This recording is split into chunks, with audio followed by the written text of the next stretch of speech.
Petrol pump করার জন্য একটা ভালো জমি আছে। এখান থেকে ফন্টেজ শুরু, এই যে পাঁচিল, এই পাঁচিল পর্যন্ত হচ্ছে জমিটার ফন্টেজ। 160 ফুটের মতো ফন্টেজ আছে। টোটালটা হচ্ছে এখানে 28 কাঠার মতো জমি আছে।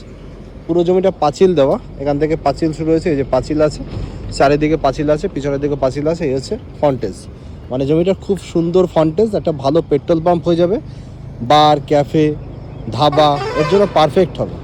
মানে পেট্রোল পাম্পে এই জমিটা পছন্দ হবে এক কথায়, কারণ হচ্ছে গাড়ি একদিকে ঢুকবে, একদিক দিয়ে বেরিয়ে যাবে। পিছনে আপনারা পাম্পের সব জিনিসপত্র বসাতে পারবেন, মেশিন টেশিন বসাতে পারবেন। NH-12 উপরে জমিটা আছে, সোজা চলে গেছে বারাসাত পিছন দিকটায়। এদিকটা হচ্ছে আমডাঙ্গা, কল্যাণী, কৃষ্ণনগর হচ্ছে এই দিকটা। আশেপাশে কোনো পেট্রোল পাম্প নেই।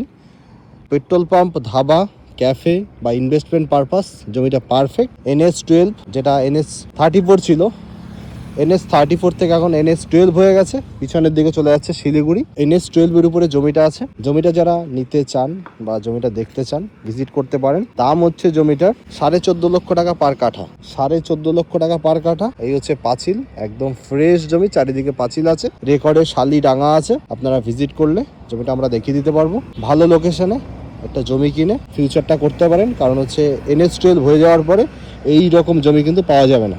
এত ফন্টেজ দিয়ে জমিটা পাওয়া যায় না। এখান থেকে ফন্টেজ শুরু, এখানে শেষ। প্রায় 160-65 ফুটের মতো ফন্টেজ আছে। পেপারসপত্র আপডেট করানো আছে, কোনো সমস্যা নেই। সামনাসামনি আসুন, ভিজিট করুন। দেখা হচ্ছে নেক্সট ভিডিওতে।